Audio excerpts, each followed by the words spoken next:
Hello, fellow miners at the coalface of meaning. This week's lecture is on body paragraphs, and I'm going to give the entire lecture in this wig because it arrived yesterday, and although my best friend says that she thinks that it doesn't have enough depth, I love it, and I think I look super cute in it. So there we are.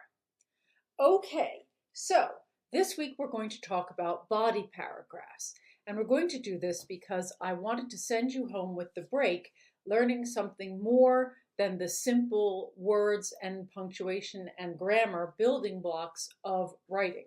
So here we go with body paragraphs. Let me just do that, or let me not just do that. Oopsie, just a second. Wrong portion of the lecture. Just a moment. Bloody hell. Am I going to have to keep you entertained whilst I do this? No, I'm not. Hold on. Oh no! I have some sort of hideous thing on my face. That's a bit of a booger. All right, hold on one sec, guys.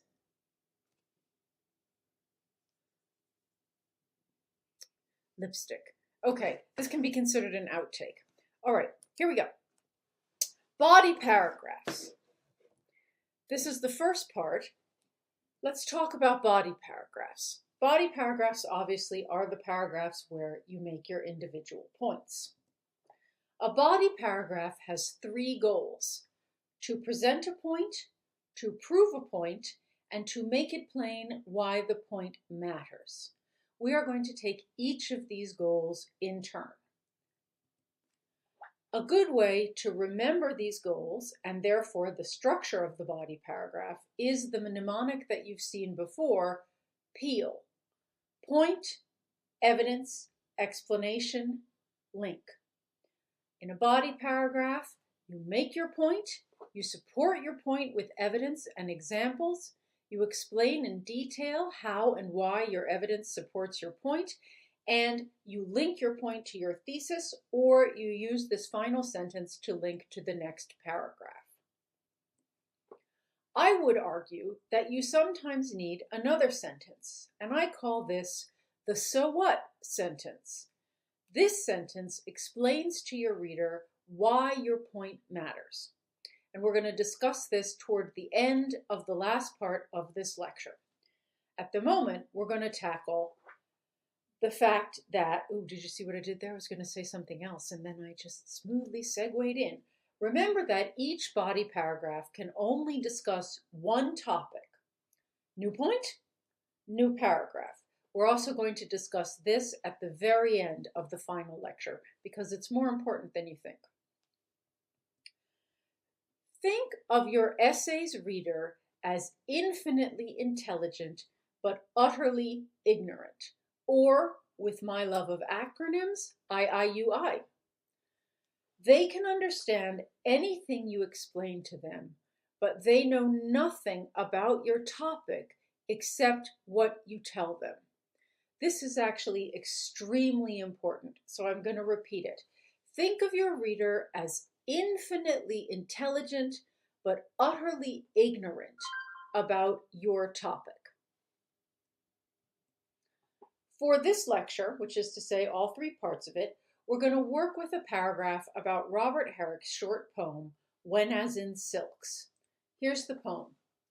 When as in silks my Julia goes, then, methinks, how sweetly flows the liquefaction of her clothes. Next, when I cast mine eyes and see that brave vibration each way free, oh, how that glittering taketh me. Nice short poem. It's called When As in Silks because if a poem doesn't have a title, you just take the first words of the first line and that becomes its title. Now, here is our sample body paragraph. Robert Herrick starts the poem with an obvious sexualization of Julia. When as in silks my Julia goes, then methinks how sweetly flows that liquefaction of her clothes. Herrick is not only equating his Julia with those corporeal attributes that most attract him, but he is also suggesting the way in which this version of Julia is engendered by his own mind. This is far from a perfect paragraph, and what we're going to do in this lecture is we're going to perfect it. Also, let me tell you, corporeal means bodily. The first element of a body paragraph is a point. You may know this as the topic sentence. And this is the easy part of a body paragraph. Simply state the point you'll talk about. This is the P of your peel. In our paragraph, here is the point.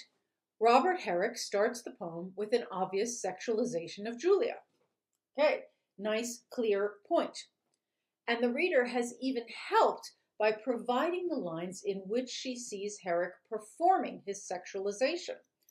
Robert Herrick starts the poem by sexualizing Julia, saying, "When as in silks my Julia goes, then, methinks, how sweetly flows that liquefaction of her clothes." It's very straightforward. It's the end of the slideshow. It's very straightforward. Topic is simply the statement of what will be the topic of your paragraph. You state your point. This is the easiest lecture, so I'm going to stop here to give you a chance to gird your loins for the future lectures. Okay, they're not future lectures. They're the parts of the lecture. Future parts of the lecture. For you to gird your loins for the future parts of the lecture. I'm not even going to give you a 2 thumbs because this part is so basic that I don't feel it deserves a 2 thumbs. So I'll see you in a minute.